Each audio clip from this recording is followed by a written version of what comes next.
All right, let's dive into one of history's most intense stories of conviction versus power. We're cracking open the ancient text of Daniel, chapter 3. It's a high-stakes story about a king, a massive golden statue, and a terrifying choice that leads right into a fiery furnace. But let's start with a number that'll really grab you, $274 million. So what's that? Well, that's the estimated value in today's money of the golden statue at the very center of our story. I mean, an absolutely staggering amount. But this was never just about the money. Oh no, it was about something much, much bigger. You see, that was the price of one king's pride. We're talking about King Nebuchadnezzar of Babylon. After being told in a prophetic dream that he was the head of gold, he kind of decided to run with it.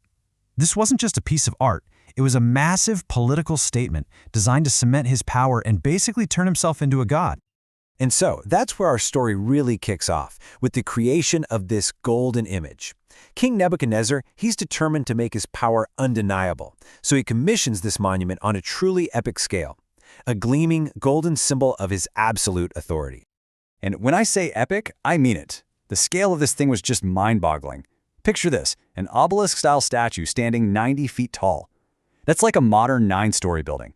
It was probably gold-plated, and what's really incredible is that archaeologists think they've actually found its pedestal, right there in the Plain of Dura, exactly where the story says it was. This wasn't just a statue, it was designed to be awesome and intimidating. So, what was the motive behind all this? Well, it was crystal clear. This is classic Ancient Ruler 101. Use religion to unify your diverse empire.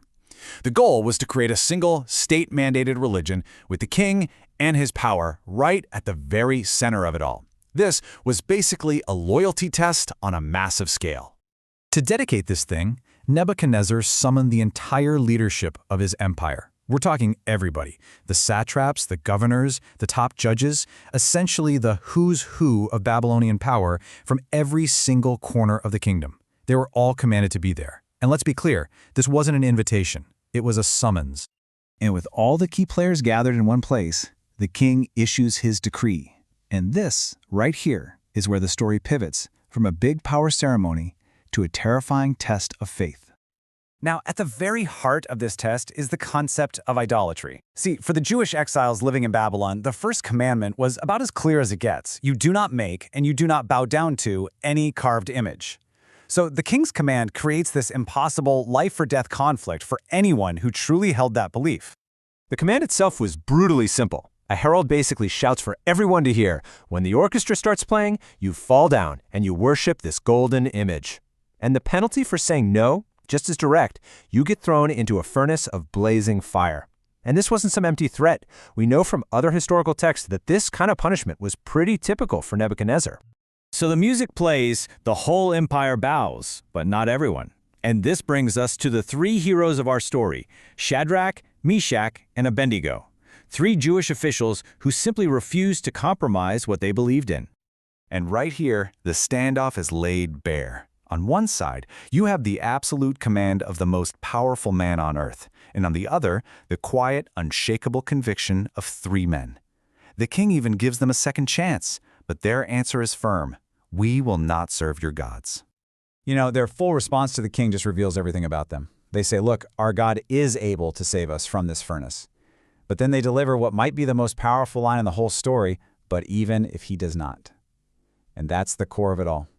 Their obedience wasn't a transaction. It wasn't, we'll obey if you save us. It was absolute, and they were fully prepared to die for it. Well, Nebuchadnezzar is just filled with fury. He orders the punishment to be carried out right then and there. And this, my friends, leads us to the climax of the story. In his rage, the king commands the furnace to be heated 7 times hotter than usual. Now, this is probably what you'd call a proverbial expression. It just means he wanted it heated to its absolute maximum capacity. The heat itself was about to become a character in our story. So he calls on the strongest soldiers in his entire army. Their job? To tie up Shadrach, Meshach, and Abednego and throw them straight into the flames. He's using his best guys to carry out this execution.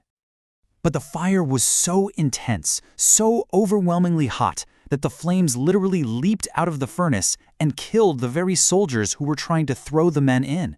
There was absolutely no question about how lethal this furnace was. Its power was inescapable. But then, Nebuchadnezzar jumps to his feet, just completely astonished. He's staring into the fire and he shouts to his counselors what he's seeing.